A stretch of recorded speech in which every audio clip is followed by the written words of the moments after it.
Bueno, buenas tardes a todos. Bienvenidos a la segunda edición de este programa de sesiones titulado ¿Cómo lo hacemos nosotros? Hoy tenemos el placer de contar con dos compañeros del Hospital de Álvaro Cunqueiro, como son Cristina Carvajales e Ignacio Chico, que nos van a hablar de cómo reaniman ellos la parada cardíaca. Las preguntas que queráis hacer, tenéis dos formas de hacerlas, o bien las mandáis a través del chat, o si no, al final de la charla, pues bien de viva voz o a través del chat podéis hacerlas. Muchas gracias a Cristina y a Nacho por su colaboración y cuando queráis podéis empezar. Vale, lo primero queremos agradeceros a la SOGAMIUC por haber contado con nosotros para estas jornadas de cómo lo hacemos y a los asistentes por tomarse la molestia de conectarse a estas horas, que es la hora de la siesta. Esperamos no aburriros demasiado y demás, ¿vale? Y bueno, pues ¿cómo lo hacemos nosotros? Ya sabéis que la parada cardíaca es un evento bastante habitual en nuestra práctica clínica, es un evento además muy estresante para todos, pero sin embargo los objetivos creo que prácticamente los tenemos claros. Todos seguimos las guías de la European Resuscitation Council y los del ILCOR, y con el fin de volver a recuperar ritmo y revertir la muerte clínica, minimizando las secuelas y el daño neurológico. Entonces, hasta aquí podríamos decir, pues, ¿cómo lo hacemos nosotros? Pues como en todos los hospitales, siguiendo las guías. Pero creemos que es pertinente hablar de lo que hacemos un poco distinto, que es que tenemos un protocolo de ECMO en parada y eso ha cambiado un poco el paradigma tanto del tratamiento de la parada en el paciente que metemos dentro de este protocolo, así como el tipo de paciente que tenemos después de la parada. Para ello, pues bueno, tenemos que saber que nosotros, vamos a abordar estos 4 puntos y lo inicial es que las paradas en nuestros pacientes que entran en ECMO en parada van a ser una parada prolongada con una resucitación muy masiva y demás. Lo que vamos a tener dentro del box es un paciente que está conectado a una máquina de ECMO, que está necesitando soporte de varios órganos y que en las primeras 24 48 horas es un paciente que va a desarrollar una respuesta inflamatoria sistémica masiva con un fracaso multiorgánico y que en muchas ocasiones, para poder mantener el flujo de la bomba, sobre todo en las primeras horas, vamos a tener que realizar una resucitación muy agresiva para que el sistema del ECMO funcione a la perfección y para que nosotros podamos resucitar al paciente y mantener los órganos durante esas primeras 48 horas. Ello conlleva también que pueda, como decía, ese fracaso de órganos y que pueda necesitar otras terapias como la terapia de reemplazo renal, múltiples perfusiones y demás. Esto es así y el principal factor pronóstico que vamos a tener en esas primeras horas es, el principal más que factor pronóstico, la principal causa de mortalidad va a estar asociada a ese fallo multiorgánico y al fallo cardíaco secundario a la parada. Pasando, una vez que hemos solventado todo que ha pasado esa primera oleada, a que la causa más frecuente de muerte sea, o lo que nos va a determinar el pronóstico, sea el daño anóxico cerebral que se ha producido y la muerte cerebral. Esto es así por los fenómenos de isquemia y reperfusión que se van produciendo desde que el paciente se para hasta que el paciente entra en bomba, con una pérdida de la autorregulación cerebral y en esa pérdida de la autorregulación cerebral, junto con la suelta de citocinas y de los fenómenos de reperfusión que tenemos, pueden hacer todavía mayor daño neurológico, por lo que tenemos que hasta la entrada en bomba que mantener con los mejores cuidados por resucitación al paciente en las siguientes horas. Si salvamos ese tiempo, ese fracaso multiorgánico, minimizando en todo lo posible lo que condiciona ese daño neurológico, obtendremos un paciente que recupere totalmente la funcionalidad. Y bien, nosotros para llegar a esto, que parece muy simple a la hora de contar, hemos empezado desde cero y pensando siempre en las mejoras en el entrenamiento. Se llegó a este hospital en el 2015, todos sabemos que las paradas intrahospitalarias, las paradas cardíacas intrahospitalarias tienen una incidencia hasta el 2%, son una entidad tiempo dependiente y la mayoría de ellas ocurren fuera del área de críticos. Esto hace que se tenga que diseñar un plan de RCP intrahospitalario para para poder llegar a toda la población que tenemos dentro del hospital con una respuesta adecuada y siempre intentando tener el mayor beneficio con las menores secuelas.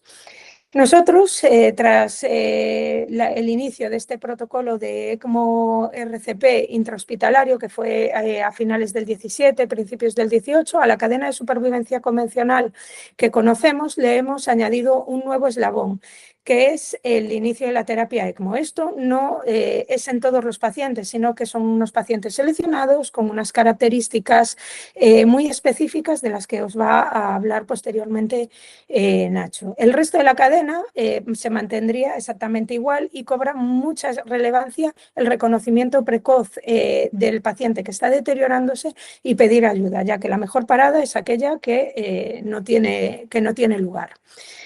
Y bien, para ello hay que entrenar, no es decir, vale, vamos a lo loco a una parada, ¿no? Entonces, este plan de entrenamiento ha surgido a nivel intrahospitalario diseñando primero un plan de RCP intrahospitalario, viendo cuáles eran los puntos débiles que podíamos tener y los puntos fuertes. Y hacer una formación precoz a todo el hospital, una formación para reconocer el paciente que se deteriora, una formación de cómo reanimar a los pacientes y luego ya nosotros en la UCI, pues una formación más específica y más avanzada a todo el personal que va a estar en contacto con el ECMO RCP y de cómo organizarnos en una parada también en el momento que decidimos que ese paciente es candidato a un ECMO RCP. Para todo ello, como decía, esto nació en el año 2015, se empezó a gestar todo el plan de RCP del Álvaro Cunqueiro con la fusión de los dos hospitales y la unión de las dos UCI. Se vio que el Hospital Álvaro Cunqueiro es un hospital con una superficie grande, donde nosotros nos encontramos en la cuarta planta y en una esquina del hospital, y llegar al otro lado del hospital resultaba complicado. Tanto que tardamos entre la UCI, que está en un lado, y el hospital de día y diálisis, que es el lado opuesto, entre 8 minutos o 10 en llegar. Eso supone que las primeras personas que van a atender la parada son los que se encuentran trabajando allí. Y si queremos tener un hospital cardioprotegido, pues tenemos que diseñar un buen plan. Para ello, cogimos 3 puntos, que fue la prevención, la formación y la protocolización. La prevención, identificando criterios en los pacientes que podían, en los pacientes ingresados y en los pacientes que se encontraban pues, en hospital de día y diálisis, viendo criterios que pudiesen apuntar a que el paciente se estaba deteriorando o bien a un reconocimiento precoz de la parada si esta ocurría de forma súbita. Formar a todo el personal del Hospital Álvaro Cunqueiro mediante cursos de RCP, de distintos cursos de soporte vital básico, inmediato y avanzado, y categorizar las áreas del hospital en áreas de riesgo bajo de parada, riesgo intermedio o riesgo alto, y a su vez también en áreas que podrían ser autosuficientes y no autosuficientes, y protocolizar toda la cadena de supervivencia, hacer un número único de llamada en todo el hospital en caso de parada, hacer un número único en el hospital si el paciente se deteriora para evaluarlo y distribuir los recursos según fuesen las áreas, bien autosuficientes o no, bien con DESAs o bien con desfibriladores ya convencionales. Y bien, en cuanto a la prevención, se creó este díptico, bueno, este póster o tarjeta en el cual había que alertar al médico de referencia ante cualquier cambio en las constantes. Y ya el médico de referencia, pues a avisarnos a nosotros en caso de ser necesario. O si se detectaban cambios bruscos, la enfermería o una situación de parada, pues se llamaba el busca de paradas y el equipo de respuesta rápida, que es aquí es el intensivista que esté de guardia, pues será el encargado de atender dicha llamada. También hicimos el plan de RCP incorpora una formación grande, no solo a todo el personal del hospital, sino también a residentes, estudiantes de medicina. Se ha formado y se ha reciclado a todo el personal desde que se gestó el plan en el 2015 y seguimos haciéndolo actualmente, tanto a los MIRES como a los servicios de hospitalización que nos solicitan también a veces cursos un poco más específicos dependiendo del área donde trabajen, y también hemos formado en el último año a nuevos instructores de soporte vital inmediato. Es decir, seguimos haciendo formación de formadores para ir incrementando así toda la cadena y todo el plan dentro del hospital. Y luego ya dentro de nuestra área, pues una formación específica en ECMO RCP, como decía, y en la organización de la parada.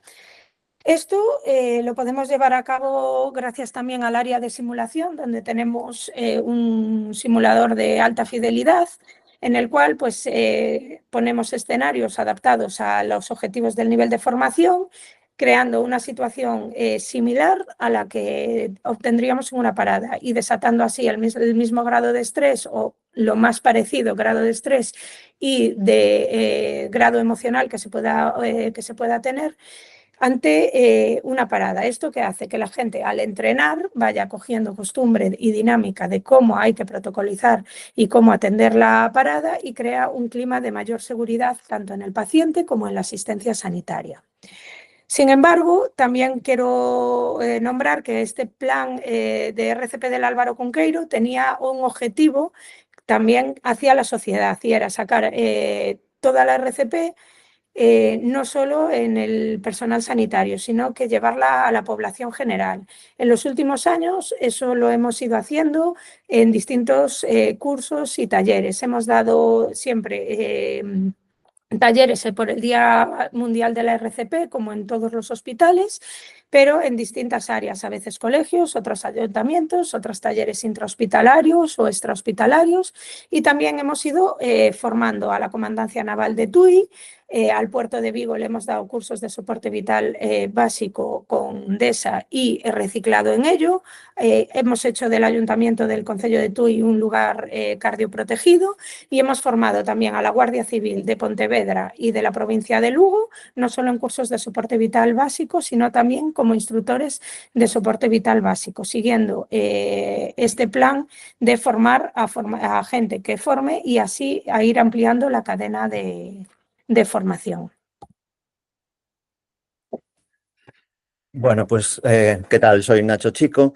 Bueno, como os comentaba Cris, ¿no? La parada al final es una de las pocas cosas que tenemos altamente protocolizadas en las UCIs, así que lo que podemos aportar nosotros es quizá eso, nuestra experiencia con el ECMO RCP y sobre todo a lo que he llevado, que es a la atención a paradas muy prolongadas en el tiempo, ¿no? Y cuando se plantea si un paciente tiene que entrar en ECMO o no, necesitamos o es lo que intentamos comprender qué factores nos pueden ayudar a decidir si un paciente va a ser viable o no. El problema con esto es que hay una multitud de factores, estos son unos cuantos, pero que hay muchos más y que además se interrelacionan entre ellos, con lo cual es extremadamente difícil llegar a tener factores pronósticos claros. Al final nosotros atendemos pacientes con unas características determinadas, una edad, unas comorbilidades determinadas, que sufren unas paradas también particulares, ritmos diferentes, tiempos de atención diferentes, parada presenciada, parada no presenciada, etcétera. Y todo eso desemboca en una serie de parámetros fisiológicos o de laboratorio, como el lactato, la entrada de la CO2, que pueden o no tener o aportarnos información pronóstica. Sabemos poco, en realidad. De lo poco que sabemos o de lo poco que tenemos cierta certeza es, bueno, el tiempo, ¿no? Una parada sabemos que cuanto más tiempo pase, peor para el paciente. El problema es que cuando estamos planteándonos poner el ECMO a un paciente de estos, es un dispositivo que le puede salvar la vida, pero que también es un procedimiento muy agresivo y por lo tanto hay que saber o hay que intentar entender en qué momento de la línea temporal de la parada es el momento preciso para ponerlo, ¿no? Sabemos que una parada después de 15 minutos la supervivencia empieza a desplomarse y que después de 30 minutos empieza a ser ya casi anecdótica. Sabemos también que los pacientes que se van a recuperar o que van a recuperar ritmo lo van a hacer entre los 10 y los 20, 25 minutos, con un punto de inflexión ahí en el minuto 16, que es el punto temporal donde se establece el criterio de parada refractaria, que es el momento donde empezaría a tener sentido el ECMO. A partir de ese momento, la posibilidad de que el paciente recupere pulso con RCP convencional empieza a caer en picado y la importancia del ECMO en la supervivencia de este paciente empieza a incrementarse de forma muy manifiesta, de forma que a partir de los 30 minutos los resultados son muy, muy favorables al ECMO y a partir de los 45 minutos ya se alcanza la significación estadística, ¿no? Que es un poco lo que se intenta encontrar en los estudios. 40 minutos de RCP convencional, 0% de supervivencia con buen resultado neurológico. Aquí quiero hacer un inciso, que es que cuando hable de supervivencia, cuando hablamos de supervivencia, siempre hablamos de supervivencia con buen resultado neurológico. Y a partir de los 45 minutos de parada, el ECMO es capaz de multiplicar por 7 las posibilidades de supervivencia. Hay un espacio ahí entre los 16 minutos y los 30 minutos, un espacio un poquito intermedio, donde hay que buscar el punto justo entre no precipitarse porque podemos estar sometiendo al paciente a un riesgo innecesario y no prolongarse demasiado porque si tardamos demasiado en poner el paciente en ECMO, a partir de los 60 minutos, también la supervivencia empieza a caer. ¿Qué más sabemos así con un poco de certeza? Bueno, el ritmo, ¿no? Como en cualquier parada, el ritmo desfibrilable es el ritmo que más supervivencia va a tener, sobre todo porque normalmente son procesos con una causa reversible. El corazón en este tipo de ritmos normalmente recibe el insulto inicial y sufre, igual que sufren el resto de los órganos, los efectos de la isquemia prolongada. Pero, al igual que el resto de los órganos también, cuando pasan 48 o 72 horas, empieza a recuperarse la función cardíaca. Y aquí es un poco cuando empezamos a mezclar factores de confusión, ¿no? Vale, el ritmo inicial desfibrilable es el de mejor pronóstico, pero ¿qué sucede si un paciente tiene un ritmo inicial desfibrilable y en un momento de la RCP cambia a ritmo no desfibrilable? Sobre todo cuando estamos hablando de pacientes con paradas tan prolongadas, ¿no? Hombre, esto intuitivamente bueno no debe ser, pero tampoco tenemos una evidencia cierta de que un paciente, por ejemplo, que recoge el 0,61 en ritmo desfibrilable y nos llega a ritmo no desfibrilable, sea inviable. Porque empezamos a mezclar más factores, es decir, no es lo mismo que el 0,61 lo recoja en ritmo desfibrilable y a los 5 minutos pase a ritmo no desfibrilable que pase a ritmo no desfibrilable, perdón, cuando está entrando la UCI, ¿no? Ahí hay factores que se interrelacionan entre sí y que al final solo añaden confusión. Los ritmos no desfibrilables, peor pronóstico en RCP convencional, peor pronóstico en ECMO-RCP, aunque un poco mejor. Son ritmos, los no desfibrilables, que están fuera de los protocolos de parada extrahospitalaria, de ECMO-RCP en parada extrahospitalaria, no así en intrahospitalaria. ¿Y qué sucede si un paciente que no es una parada presenciada, una parada no presenciada y que no se ha reanimado en los 5 primeros minutos, en principio queda fuera de los protocolos de ECMO-RCP, pero qué sucede con un paciente cuya parada no ha sido presenciada por nadie, pero que cuando alguien le coloca un DESA o cuando llega al 0,61, el primer ritmo que se detecta es un ritmo desfibrilable? Bueno, pues esto también intuitivamente lo que nos lleva a pensar es que si el primer ritmo que se detecta es desfibrilable, probablemente el ritmo original también sería desfibrilable, y esto es así, pero claro, al final es un ritmo no detectado inicialmente. ¿Qué pronóstico tienen estos? Es decir, un paciente que nos llega con 50-55 minutos con esta parada, ¿qué viabilidad va a tener? Bueno, pues en este estudio que se hace en Minnesota lo que ven es que la parada presenciada en ritmo desfibrilable, 44% de supervivencia en ECMO, quiero decir, y la parada que no ha sido presenciada, pero que cuando se detecta el primer ritmo sigue en ritmo desfibrilable, tiene una supervivencia del 33%. Es decir, son pacientes que, aún sin ser paradas presenciadas y sin tener claro cuándo se han empezado a reanimar, no serían excluidas de protocolos de ECMO-RCP. Los signos de vida también, bueno, dentro de la incertidumbre en la que nos movemos, pues son datos que, bueno, van bastante a favor de que la presencia de reactividad pupilar, de la respiración agónica, sobre todo si van acompañados de un ritmo desfibrilable, son bastante sugerentes, bastante sugestivos de viabilidad cerebral.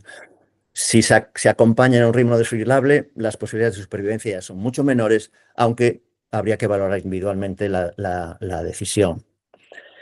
Y a partir de aquí es la incerteza absoluta, por lo que comentamos, los factores se interrelacionan entre sí, se artefactan entre sí, y en este momento es extremadamente difícil saber a ciencia cierta a un paciente que te llega con 60, 65 minutos, 70 minutos, si va a ser viable o no.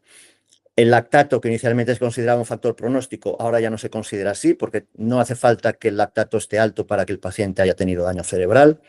El ENTAI de AC2, sí, un poco más. Un ENTAI de AC2 a la llegada por debajo de 10 es un factor de mal pronóstico, pero al final la decisión tiene que ser muy individualizada, con el agravante además de que tiene que ser tomada de forma inmediata y con una información que no siempre es completamente precisa.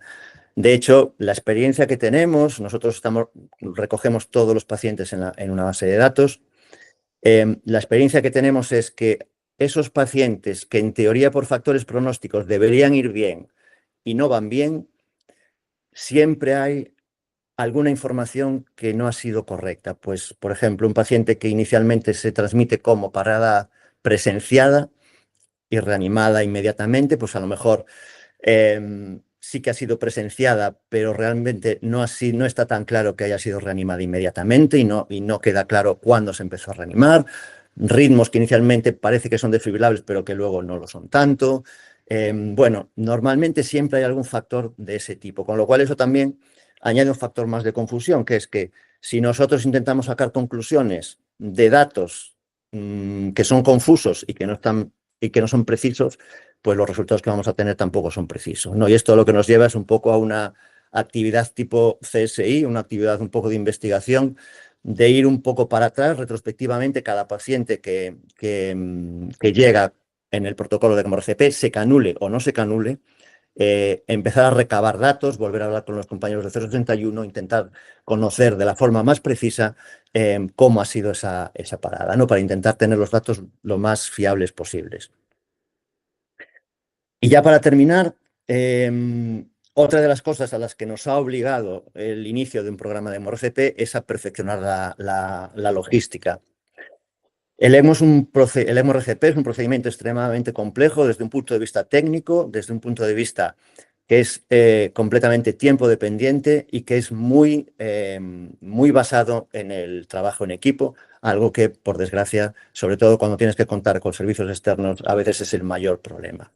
Entonces, tener un programa ECMO no implica tener un programa de ECMO-RCP, incluso tener un programa de ECMO-RCP en parada intrahospitalaria no implica poder tener un programa de ECMO-RCP en parada extrahospitalaria, son procedimientos diferentes que necesitan un programa nuevo desde cero y que todavía nosotros, que como comentaba Chris, empezamos, yo creo que el primer ECMO-RCP que tuvimos fue finales del 17, principios del 18, todavía ahora estamos intentando mejorar la logística, mejorar el procedimiento y encontrar fallos en la cadena para intentar corregirlos.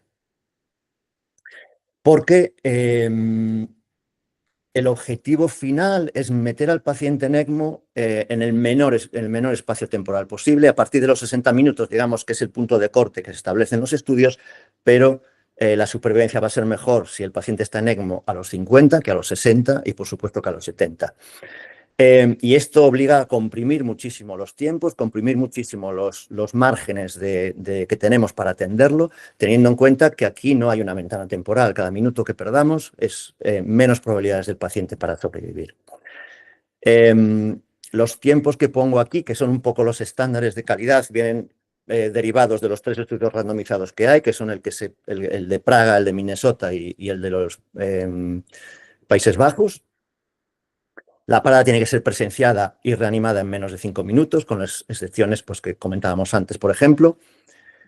El 0,61 en nuestro caso, lo ideal es que esté en escena, ¿no? El menor tiempo posible. Esto es algo que hemos hablado mucho tiempo con ellos, porque teníamos la impresión de que llegaban con demasiado tiempo, pero claro, lo que nos comentan es entre que llegamos Bajamos de la ambulancia el material, iniciamos la atención al paciente, le colocamos el Lucas, le colocamos una vía, monitorizamos el ritmo, empezamos a desfibrilar. Al final, 15 minutos, 20 minutos te pasan volando, ¿no?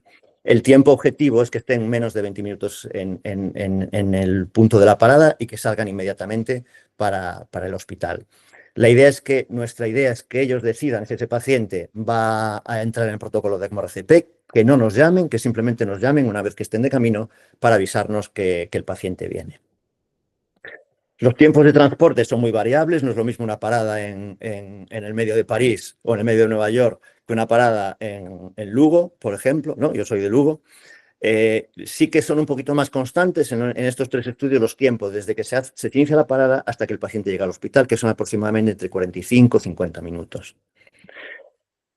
Y en el momento que el paciente entra al hospital es cuando empezamos a actuar nosotros de forma directa. El paciente tiene que entrar por urgencias, llegar hasta la UCI, hacer la transferencia a la cama de la UCI, exponer las ingles y preparar las ingles y proceder a la canulación. El tiempo, digamos, estándar de calidad desde que el paciente entra por la puerta del hospital hasta que entra en ECMO son menos de 20 minutos. Y el tiempo de canulación, la media son 8 minutos en estos estudios, con una horquilla que está entre los 6 y 10 minutos, 15 en el estudio de los Países Bajos.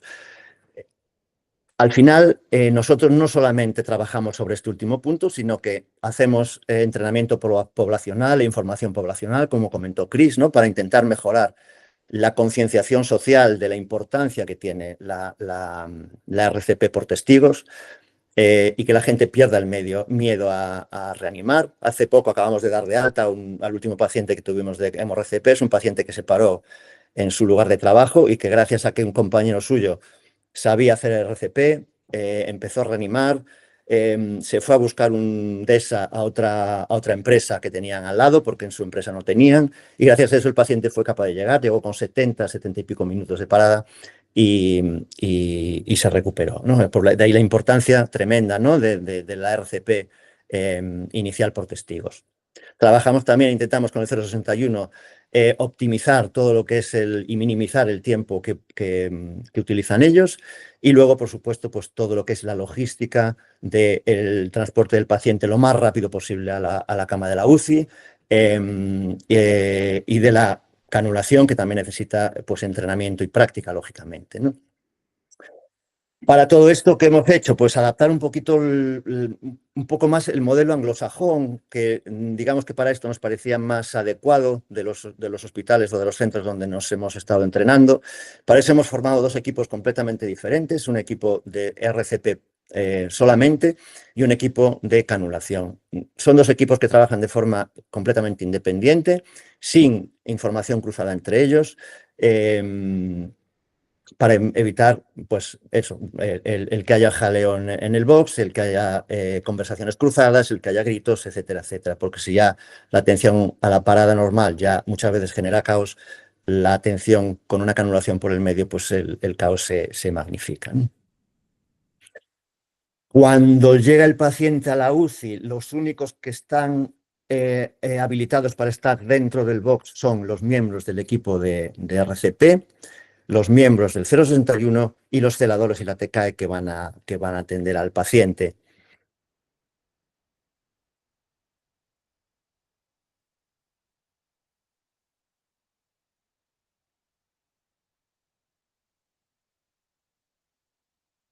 El vídeo es un poco casero, ya veis que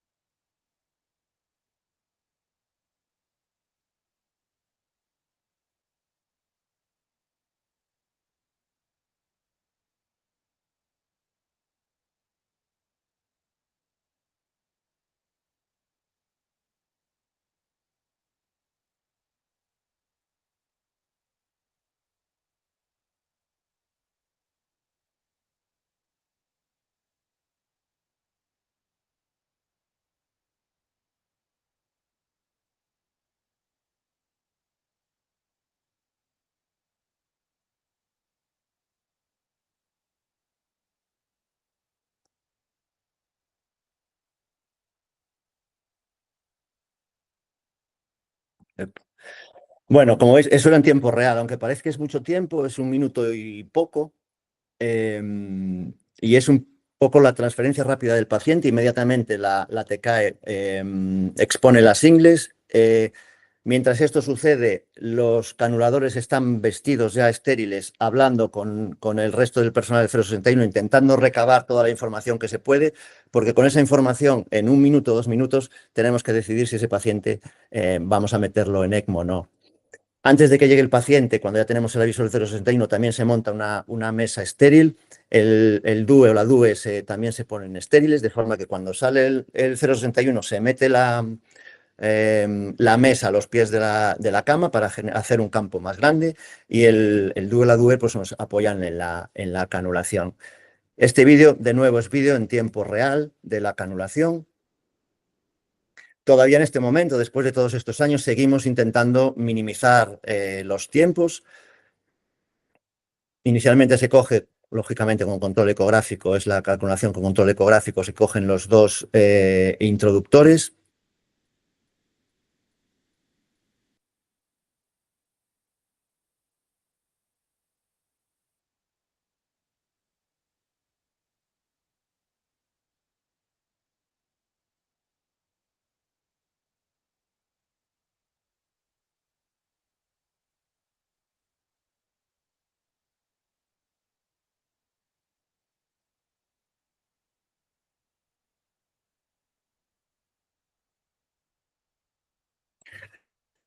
Esto es el punto crucial, quizá, de la canulación. Pues, quizá no, es el punto crucial de la canulación. Si los introductores están bien puestos, la canulación va a ir bien. Si los introductores están colocados pues un poco tangenciales o un poco fuera del punto donde deben estar, la probabilidad de que la canulación vaya mal aumenta, ¿no? Es más difícil, pues sobre todo por la compresión del Lucas, que continuamente te está moviendo la sonda y necesita, lógicamente, su entrenamiento, ¿no? Colocamos introductores, aunque ahora la tendencia es a no colocar el introductor, sino simplemente meter el dilatador y a través del dilatador hacer el intercambio de guías para una guía más rígida, que es un poco lo que estamos haciendo ahora.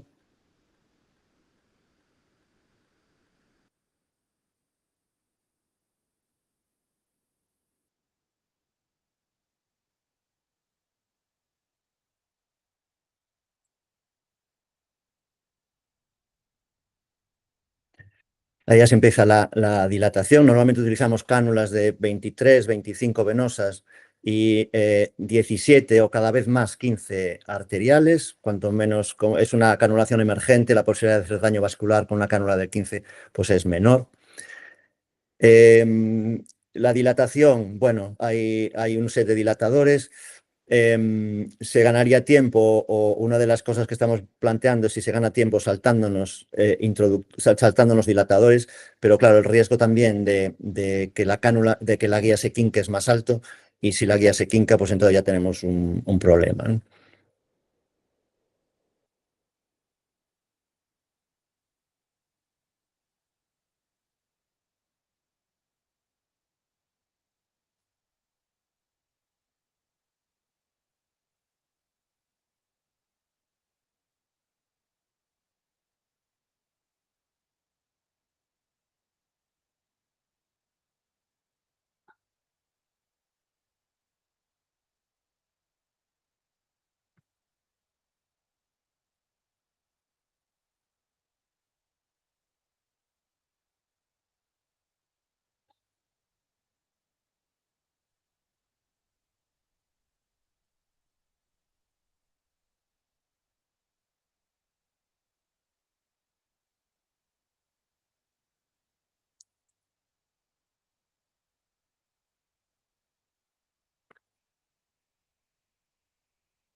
La cánula venosa ya introduciéndose.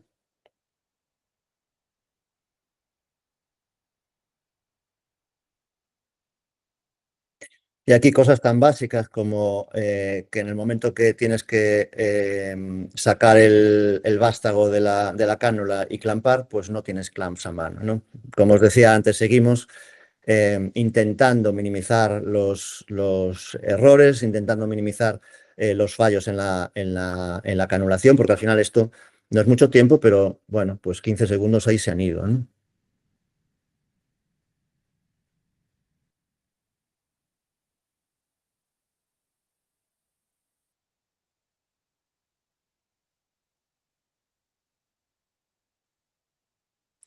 Hay dos opciones, que son la canulación unilateral o la canulación bilateral. Normalmente cuando hay dos canuladores expertos, se tiende a hacer canulación bilateral, pero bueno, no hay realmente guías claras sobre eso. Es un poquito según la organización de cada equipo.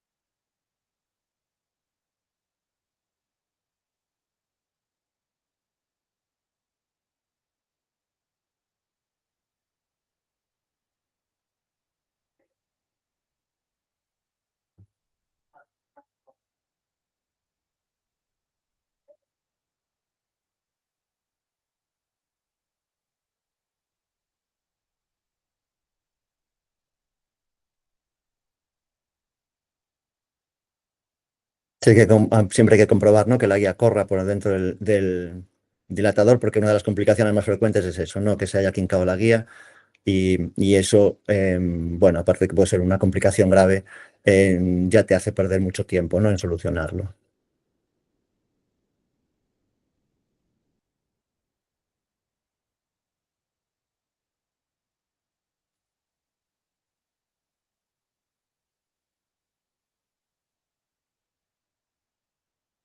Bueno, como os decía, es un vídeo en tiempo real, ¿no? Al final parece mucho tiempo, pero al final fueron 6 minutos, 6 segundos de canulación, más el tiempo de conexión del ECMO faltaría, ¿no? Así que ya para concluir, bueno, la RCP es un procedimiento que está altamente protocolizado. Está claro que es imprescindible, que es muy importante, equipos de resucitación y de respuesta rápida. Lo ideal sería que estos equipos fueran fijos, pero bueno, pues nuestra dinámica de trabajo nos lo impide. Así que hay que intentar eso, entrenarlo, protocolizarlo y sobre todo repartir roles para que cada uno sepa dónde tiene que estar y qué es lo que tiene que hacer. La formación es fundamental, tanto para la atención a la RCP convencional como al ECMO-RCP, porque además el ECMO-RCP añade un factor más, que es que es altamente tiempo dependiente, que los pacientes ya llegan muy pasados de tiempo y la canulación pues, es una técnica compleja y que se hace en una situación de emergencia, ¿no? Y nada más.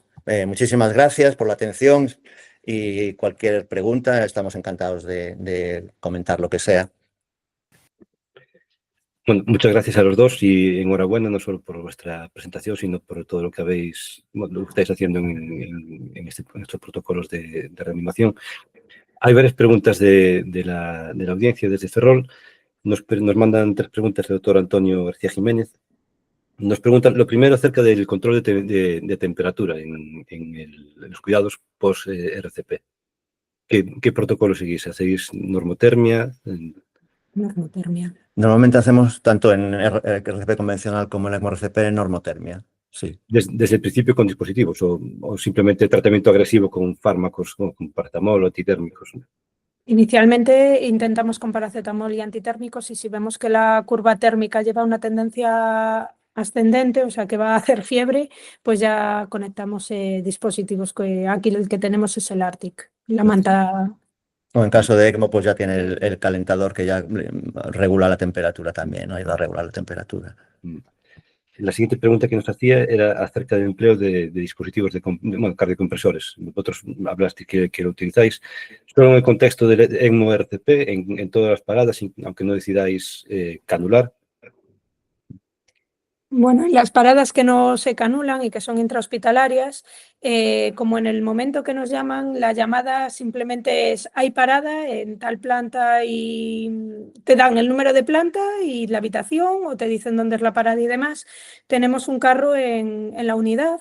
Ese carro está dotado de un desfibrilador, de un capnógrafo, de del Lucas, o sea, el cardiocompresor, y nosotros salimos disparados a la parada y un celador nuestro sale detrás nuestra, le decimos dónde es, de forma que siempre llevamos, últimamente vamos en todas las paradas, llevamos el carrito para, en caso de tener que entrar, de que el paciente sea candidato a una RCP intrahospitalaria, rápidamente colocar el dispositivo y trasladar al paciente mientras se va haciendo la RCP a la UCI para iniciar la canulación.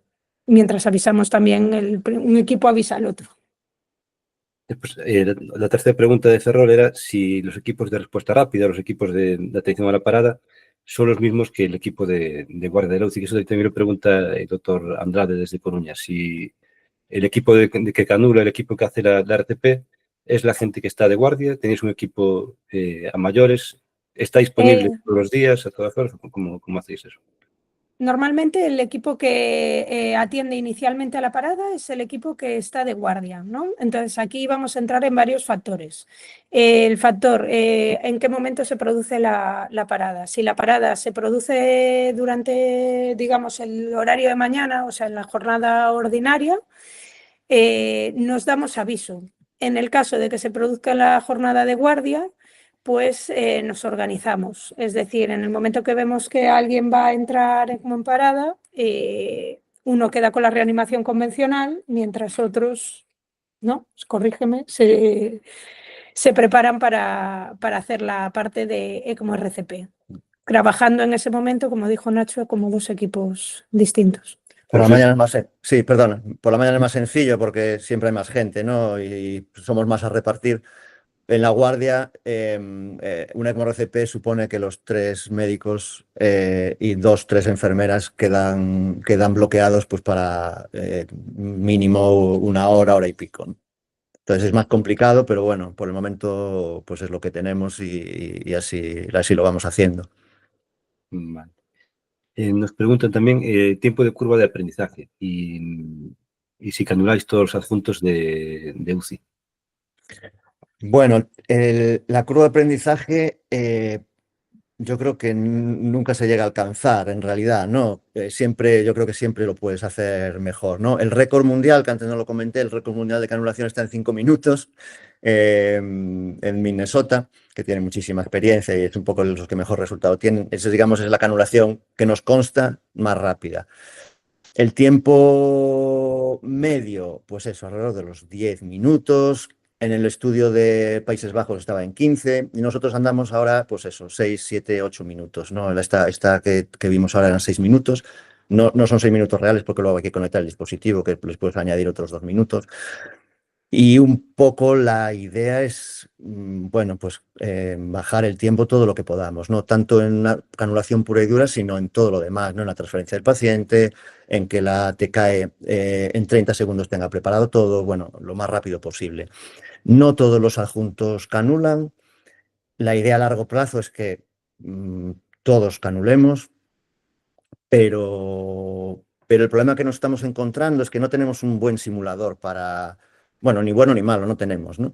Entonces, es un poco en lo que estamos detrás para encontrar una forma de simulación, no solamente un modelo de canulación, porque eso al final es una técnica Seldinger, ¿no? Que no aporta nada, sino algo que reproduzca lo más fielmente lo que es un paciente en parada, ¿no? Con unas ingles moviéndose, los vasos, la arteria que cada vez, a medida que pasa el tiempo, se va disminuyendo el diámetro, es decir, que sea un poquito más real para intentar entrenar lo menos posible, o lo más fiablemente posible.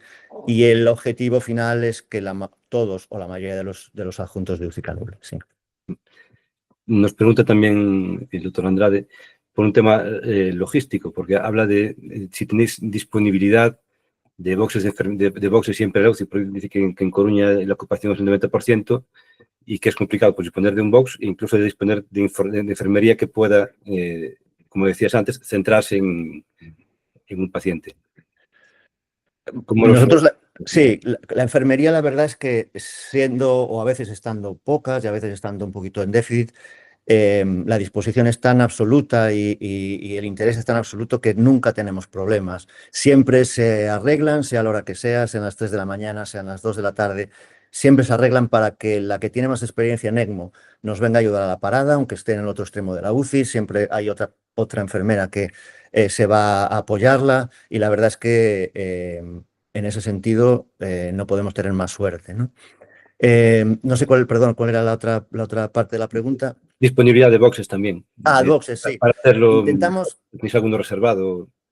Intentamos dejar uno reservado siempre. Uno de las últimas camas de la UCI 2, nuestras UCIs tienen como una forma en U, entonces uno de los extremos de la UCI 2, que es uno de los extremos de la U, esas 3 camas se quedan en principio para ECMO o patología cardiorrespiratoria refractaria, y uno de ellos queda permanentemente libre para un posible ECMO-RCP, siempre y cuando, pues claro, no haya que ocuparla, ¿no? Pregunta insiste en saber qué porcentaje de adjuntos canulan. Pues en este momento, ¿cuántos somos? 18, 20, 18 y canular. 20 de esos, hay diferentes grados, hay gente que tiene ya mucha experiencia, pues 5 o 6 ya tenemos mucha experiencia. Hay otro grupo que tiene menos experiencia, pero que ya va teniendo experiencia. Pues yo creo que de 10, que seremos 17, pues yo creo que 8 o 9 sí que ya canulamos. O 10, la verdad es que no te sé decir. A lo mejor 10 ya tienen experiencia en canulación. ¿Intentáis que siempre haya alguien de guardia que pueda canular o...?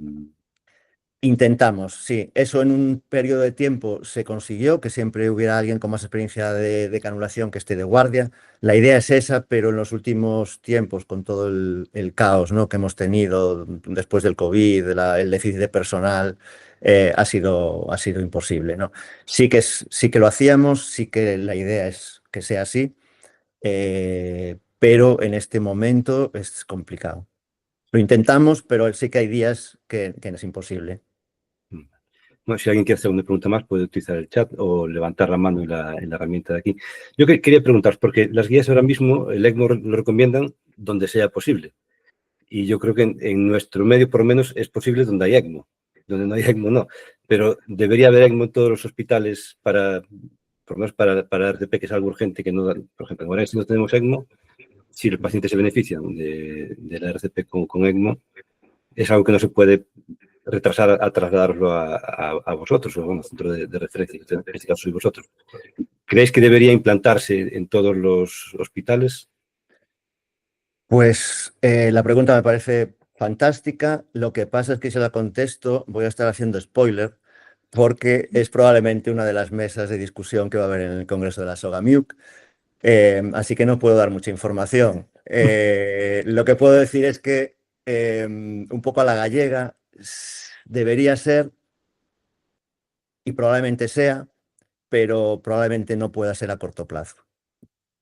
Por la dificultad logística y la dificultad logística y de puesta en marcha que supone todo esto. Yo creo que al final va a ser un procedimiento que va a estar en todas las UCIs, por lo menos para sacar al paciente de la parada. Luego sí que a lo mejor el paciente tiene que irse a un hospital con más experiencia, ¿no?, sobre todo en la catástrofe que viene después, pero yo creo que sí, que es mi opinión personal, que sí que va a ser un procedimiento que vamos a tener que hacer todos. Yo creo que más a medio plazo que a corto plazo, pero ya no puedo decir más, que si no reviento la mesa. Pero una cosa es pues, la atención al distrés grave o al shock arrogénico, que sí se recomienda hacer en centros especializados, pero claro, en la parada cada uno se para donde Claro. le toca, ¿no? Bueno, yo creo que es la puerta de entrada del ECMO a los hospitales de segundo nivel. Pero bueno, si vais a hablar de eso, pues lo dejamos ahí la me mata el comité organizador, sí, sigo hablando.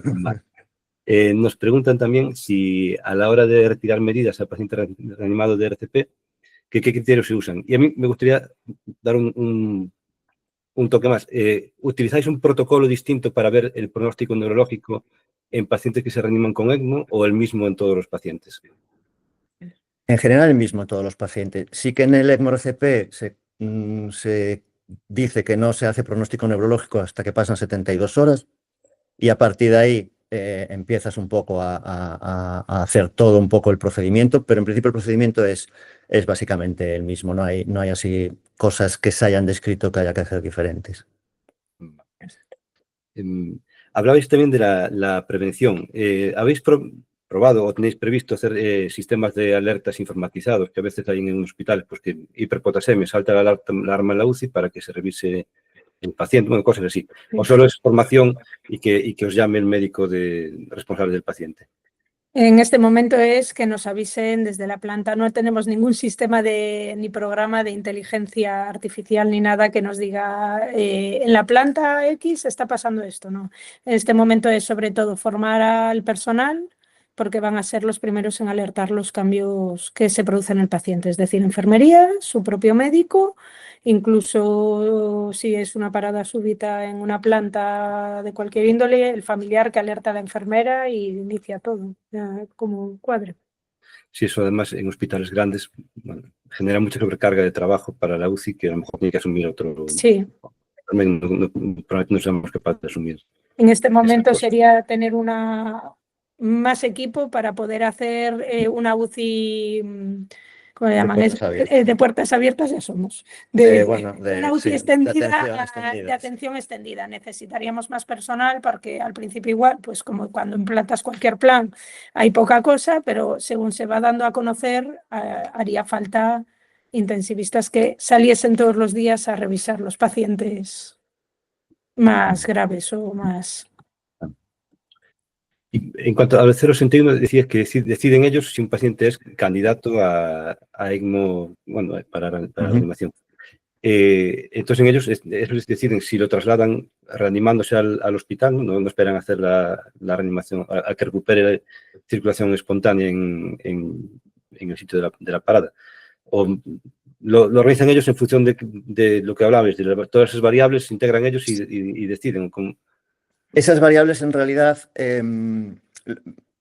son variables que tenemos nosotros un poco en el momento de decidir si el paciente va a entrar en ECMO o no. Hay unos criterios de inclusión que son claros, ¿no? Parada presenciada, reanimada en menos de 5 minutos, ritmo desfibrilable y una expectativa de llegar al hospital no más de 50 minutos, 55 minutos, ¿no? Esos son un poco los factores, y bueno, y que no tenga comorbilidades severas que lo excluyan, ¿no? Si ellos cuando llegan allí no tienen datos en contra de que ese paciente sea un candidato ECMO-RCP, la idea es que ya lo carguen en la ambulancia, lo traigan para aquí, no nos pregunten si ese paciente va a ser para ECMO o no, simplemente ellos toman la decisión, simplemente nos llaman y nos comunican que va un paciente.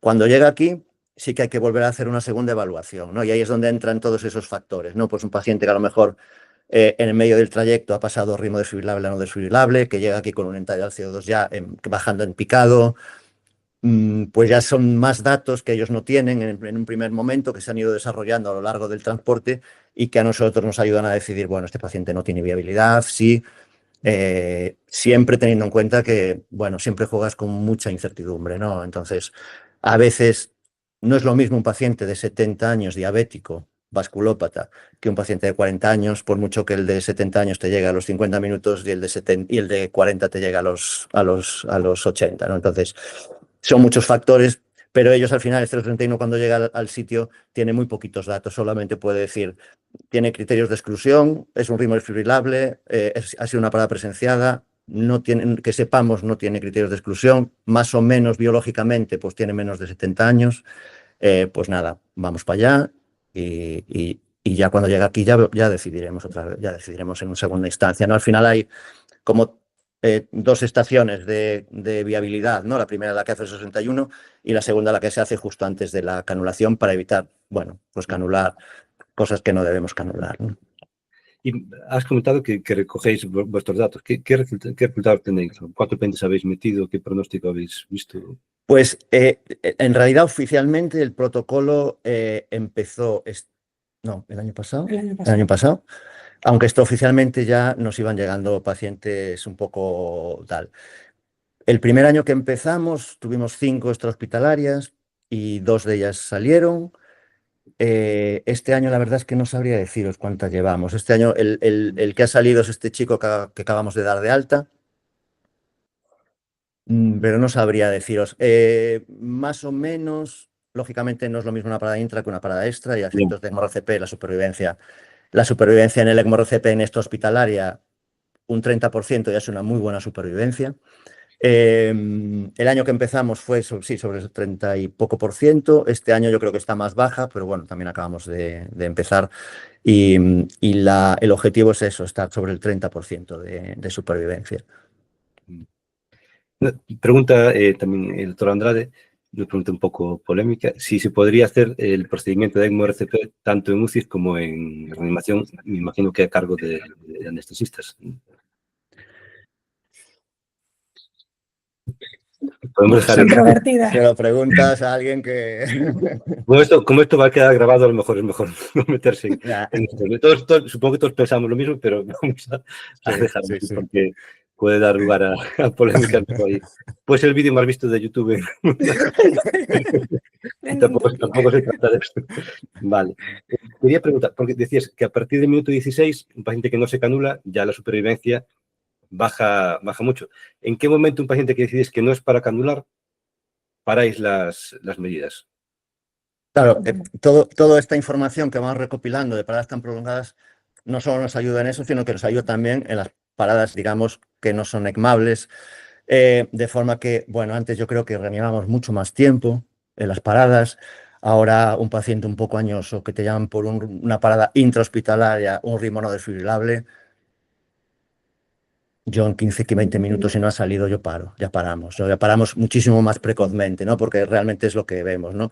A lo mejor sí que consigues que recupere el ritmo, ¿no? Pero claro, pero el resultado neurológico es pésimo. Siempre en toda la charla, ¿no? A veces hablamos de supervivencia, claro, quiero que quede claro que es supervivencia con buen resultado neurológico todo, siempre, ¿no? Bueno, pues no sé si queréis comentar algo más. Yo creo que no hay más preguntas de la audiencia. Si alguien quiere preguntar, puede usar la herramienta de levantar la mano y hacerlo de viva voz. Y no sé si queréis dar vosotros alguna conclusión o... Nada, nosotros os podemos invitamos un poco a colación con la pregunta que nos has hecho, que es extremadamente interesante, a que vengáis todos a la SOGAMIU que este año, que una de las mesas va a ser un poco una discusión sobre eso. Y yo creo que es interesante para tanto en este momento los hospitales que tienen ECMO como los que no. Bueno, es un tema que yo creo que nos interesa a todos, ¿no?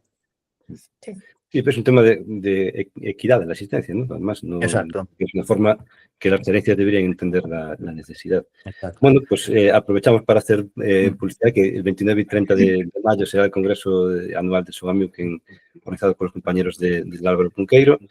El 26 de febrero tenemos la siguiente sesión de estas actividades, que la dará la doctora Eva San Martín de Santiago sobre decisiones de limitación de tratamiento de soporte vital, que también hemos hablado un poco de eso.